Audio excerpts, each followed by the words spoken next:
Good day, YouTube, and welcome to another episode of the Albino Rhino Beer Review. We have the beers back behind me. Let's drink a beer. Today's beer is from Macleans.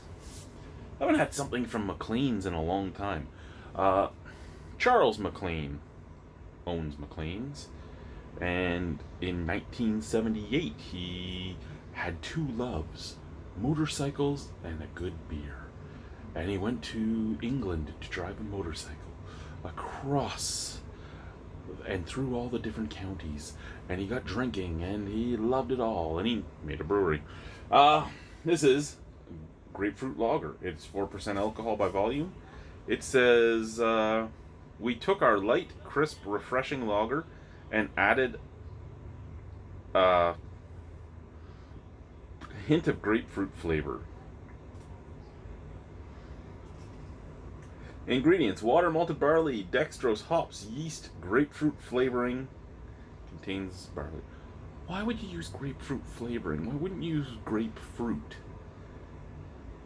Was it a price that, like... Okay, this might taste great. But you'll always get the craft beer lovers going on about how you go craft because it's always natural.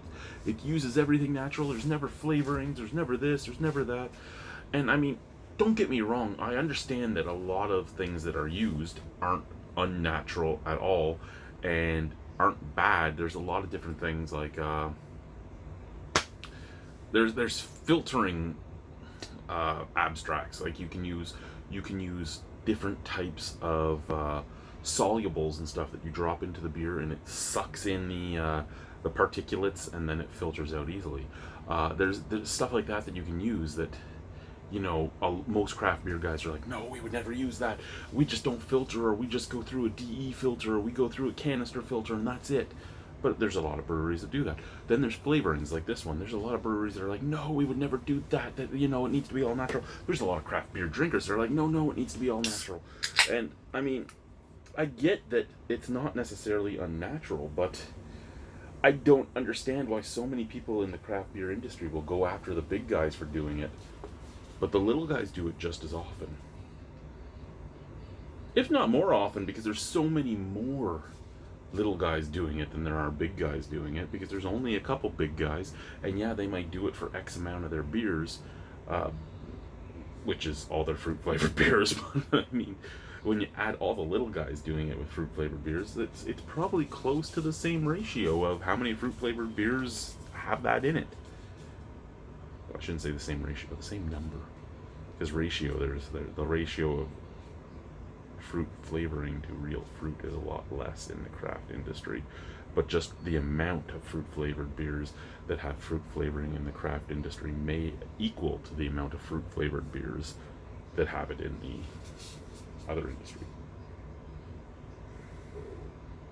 It smells like beer with a hint of grapefruit. It kind of smells like,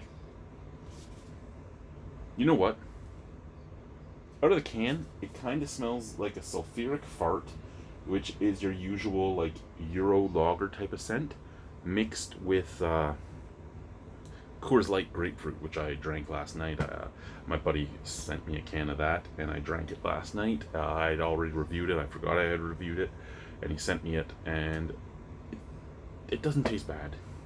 It has grapefruit flavoring, too. It smells fine out of the glass, though. It actually smells like Coors Light grapefruit out of the glass. Cheers.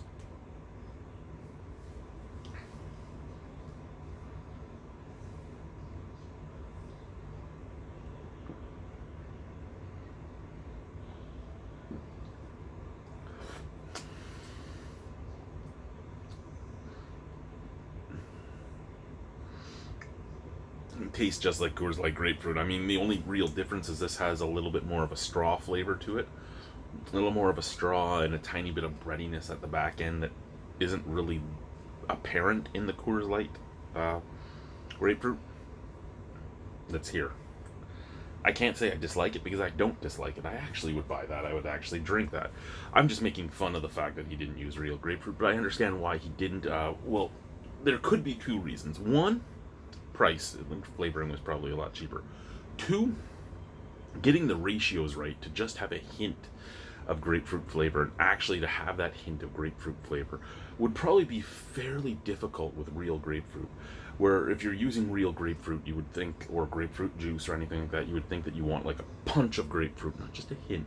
So I get it. Out of 10, 7.75. I like that beer. Just bringing up, I know I didn't really get into it because I try to make these videos quick and I've been ranting for too long. I mean, we're at 5 minutes and 5:20 now. But yeah, so I brought up a topic, and maybe one of my beer topics with the Rhino will go into that more in depth and actually flesh out what I'm trying to say instead of me just quickly ranting as I'm going. Bye, guys.